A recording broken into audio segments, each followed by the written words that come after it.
Hey guys, it's Ben the Coin Geek at Old Pueblo Coin, and we just got some coins back from CAC, mostly for customers, but a few of them are coins that we had that we decided to send in, and we'll see how everyone did collectively. I'm actually starting out with some coins that are on our coins instead of someone else's. So this is interesting because this is a proof 3-cent piece, and you'll see all those heavy lines. Of course, that is not a cleaning. You'll see how those lines really pop, and actually on the 3-cent, the 3 columns, you have some really striking vertical lines.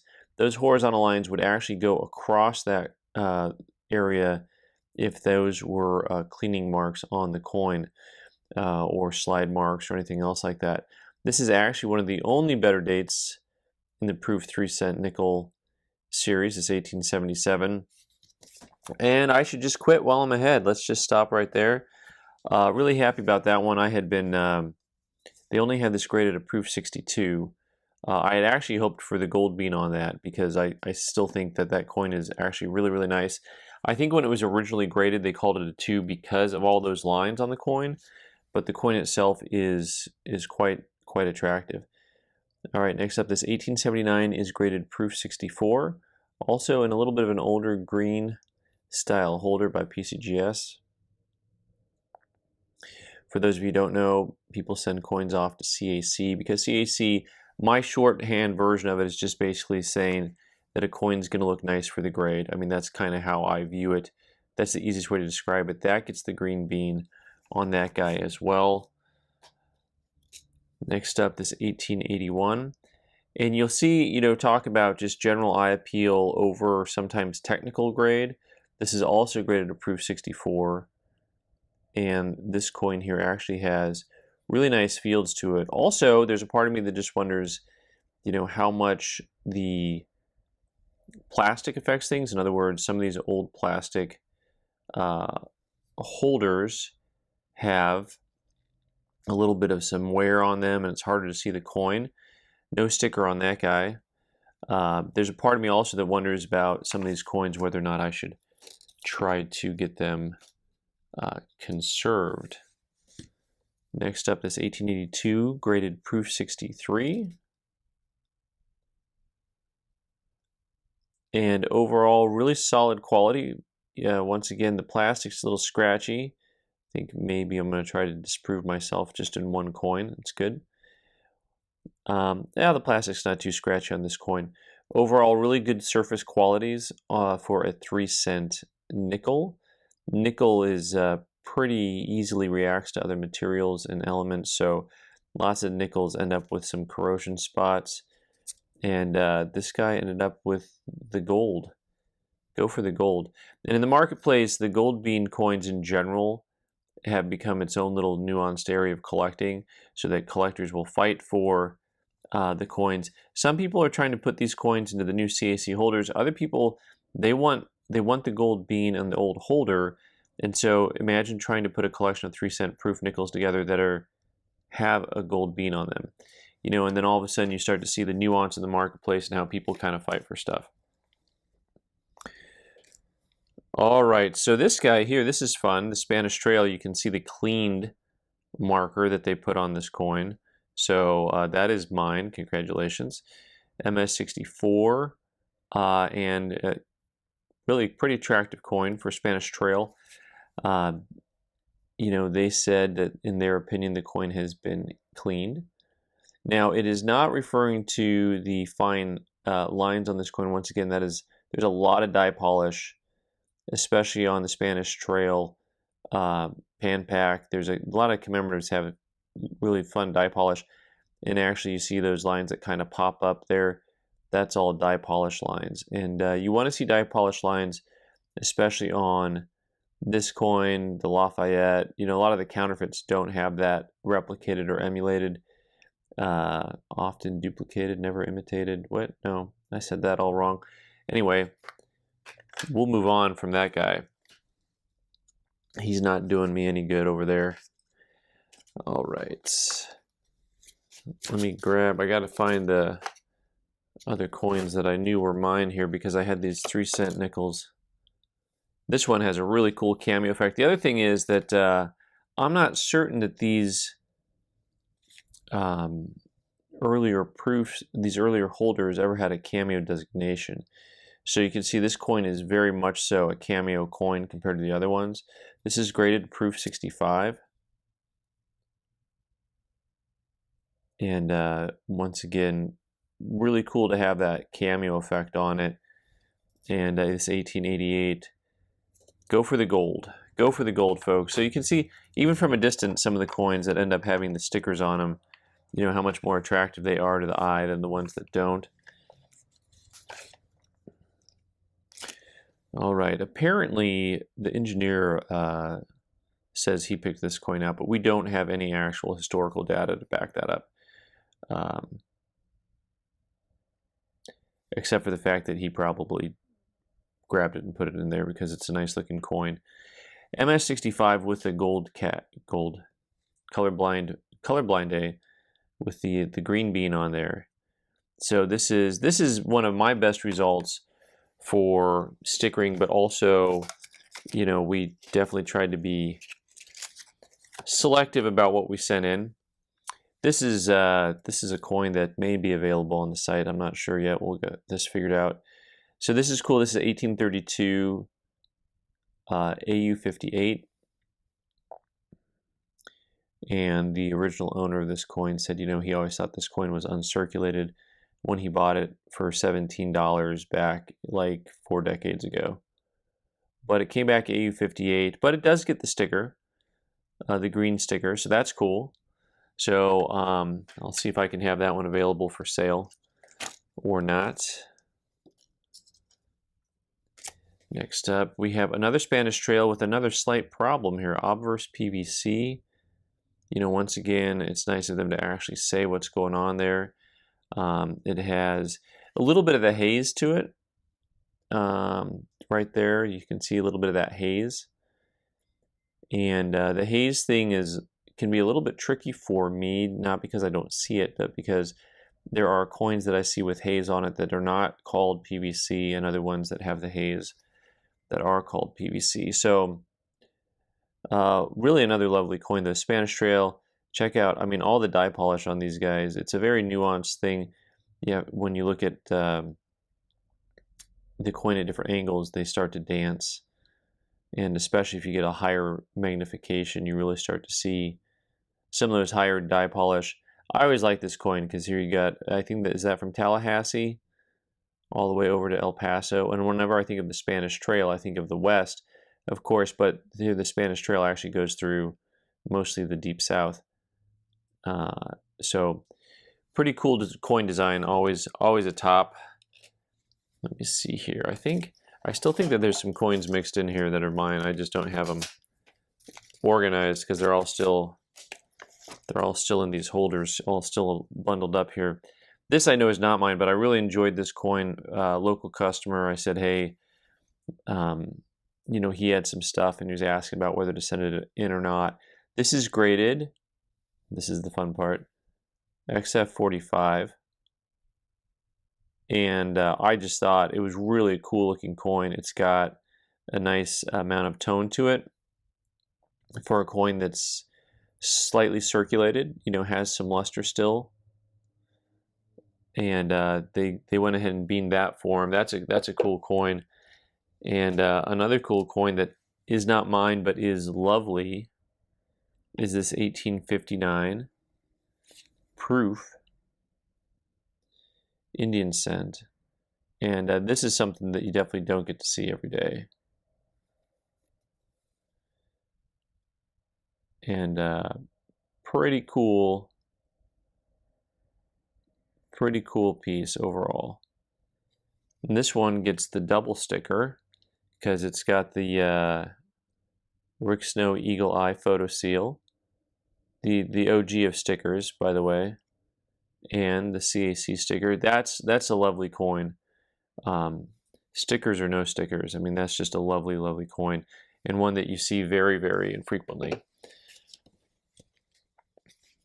Okay, 1897 Philadelphia MS64 plus on this coin. You got some plus coins coming through. think there's at least a couple in here. Once again, really some fun toning on this coin. CAC liked the coin as well. Really good looking coin. And maybe you're starting to get a feel for when I water it down to just saying eye appeal, and I know that's not the only thing involved, and it's not the way that they describe things, but you can start to get a feel for some of those coins. All right, here we go. 1911 MS60, and I will say we've definitely on our end had some pretty mixed results for gold. Gold seems like it's a little harder for me to predict whether or not they will sticker the coin. MS60, I mean, it's just a wild grade. It's fully lustrous. It actually has luster of a really high grade coin, and then there's those lines on the back, which is why it gets its grade, in my opinion. But they didn't sticker it. I found this to be, I don't know if I want to say the most shocking outcome, but you know, it's really, I think, a very, not only very accurately graded coin, but very nice eye appeal all around. So, and maybe they just are going to say, hey, those hairlines, we're not going to do that. This is a proof 66, y'all. So once you get into those higher grades, of course, it becomes really hard to get the sticker on things in general. But check out the color on this coin. This is not my coin, but super cool. Really neat looking coin. It actually has, that's actually a nice cameo effect. The toning sometimes can actually make it harder to see the cameo effect in general. Proof 66 did not sticker, and that one is also, I mean, 66 is, like I said, it's hard to get a sticker on higher grade coins. Like, for example, this 1935 Denver Mint is graded MS65. Waka. You guys who do walkers, you know just how tough it is to get a coin like this. And apparently it's very hard to also get a sticker on a coin like this, but all around very lovely coin.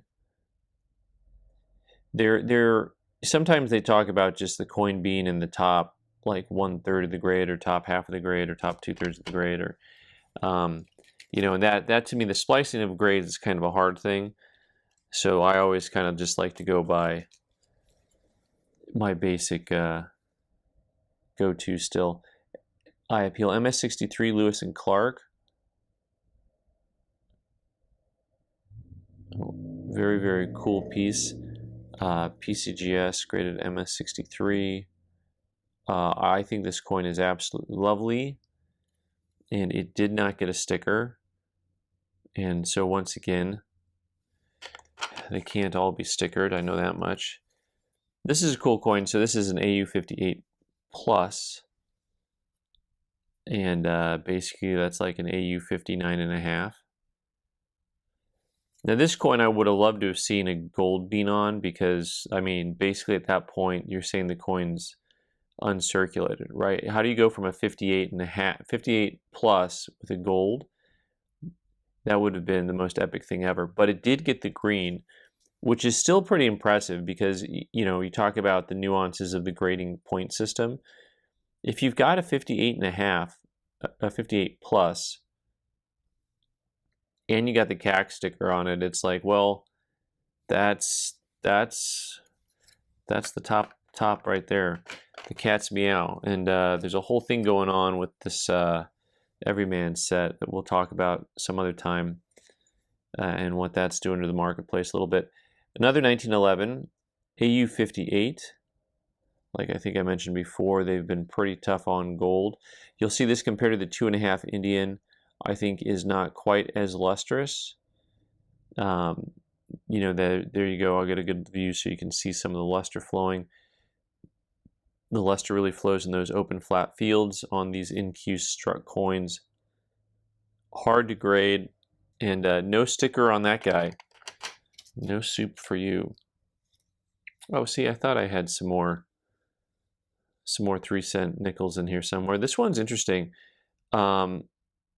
I'm guessing that this is supposed to say reverse PVC, but it's just like a lot of, looks like, because it just looks like a PF. But the proof 64, and the obverse is really cool. This coin I may just end up sending it in. Let me see what's going on here. Reverse, something's on there. Well, it looks like, I mean, that looks a whole lot more like some type of die crack or damage or something. Let me see if I can get any closer with this guy here and see what's going on there. So that appears to be a planchet flaw. Oh, PF, planchet flaw. So this is actually a very interesting indicator for me because I have never heard or read that they will consider a planchet flaw detrimental on grading. So this is like a very cool learning opportunity here. And I'm assuming that's a PF for planchet flaw. And there's the rest of my 3-cent nickels. I thought I had a group here. One of these days I'll figure out what's going on. 1872, proof 64. And once again, I haven't decided yet what to do with the ones that have a little bit of haze to them and didn't sticker. Like this coin here did not sticker, and so, but it's really, really lovely. And we only took the ones, we had a few more, we only took the ones that were like really, we thought were a little bit on the nicer side. 1873, this is also proof 64. The nice thing is when you get to see a bunch of them, you can really start to compare them. You can put them on that, like, you know, if you want to just put them in order of which ones you think are the nicest. Also, really nice finish on this guy. Did not get the sticker on that guy. Is the 1871. Also proof 64. You know, I really enjoy the holders that are a little bit older. I still like that just kind of as a, you know, mostly as a novelty, but, you know, sometimes I can understand, you know, people obviously just buy stuff based on the holders, but it's still a shame to me on some of these that I'm going to probably end up cracking them out or sending them in to get conserved and try to get a better eye appeal on the coin, get rid of some of the haze. So this one came back with the sticker on the 1871. And then we've got this 1875, also in proof 64. Also coming back with the little green bean on there. So, and I've got a handful more to look at here that I don't think any more of these are going to be mine. I got this 84cc in a 63 DPL. Notoriously difficult to get PLs and DMPLs to get stickers. This coin is no exception. Look at the glossy field on that though. But also I'm intrigued once again, remember I mentioned, you know, no sticker. I mentioned when they mention PVC and when they don't. Like, so this actually, as I'm looking at it again, has a green dot right in the G-O-D, in the O. The OG, G-O-D, you've got that, and then you've got a lot of just like finger haze. That's old school finger haze, and you know, it kind of strikes me as a coin that, you know, a dip could help to get rid of some of that haze, but also, you know, there's a lot of stuff going on underneath there, underneath that haze. And here is our second AU58. 1921 high relief Morgan. This one is not a 58 plus, it's just a 58. And this guy here, once again, has a very original look, very different. That other coin had the heavy tone to it. This one has the very white look to it. That one gets the sticker. Cool looking coin. 1921 peace dollars have always just had something extra about them. Something extra special about the look, the luster, the way they make, the way the luster flows, the eye appeal. You get, maybe it's just because you get so used to the other coins. All right, we got an 1868S. This is MS64 graded coin. And lots of die action going on there. You see all those lines.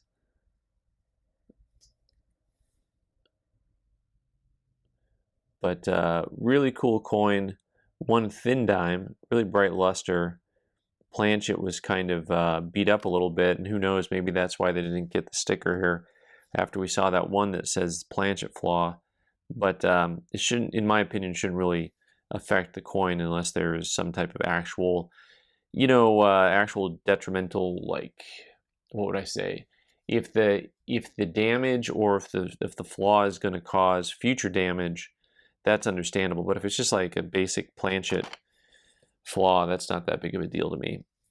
All right, this one is intriguing. Out of I think out of all the remaining coins, out of all the coins that that we saw that did not sticker, this one is for me kind of the biggest head scratcher. This 1882 Morgan is graded proof 61. So, and of course, if you look at the coin, it has a pretty strong cameo reverse, nice eye appeal to it. It's in kind of a little bit of a fatty holder. It's proof 61, so it's not graded aggressively. They're basically saying on this proof, although, if you just looked at this coin, you or I normally, like, someone takes a photo of this coin, you're going to be like, wow, look, that's stunning. And it is stunning. But also, it probably has hairlines in the fields. That's a lot of proofs do. And then you see those hairlines, and they'll start to, get the grade down a little bit at a time. There's no note on the coin to tell me, hey, we think this coin had some type of, a repair, or, there's no funny business going on. I'm really intrigued on this one.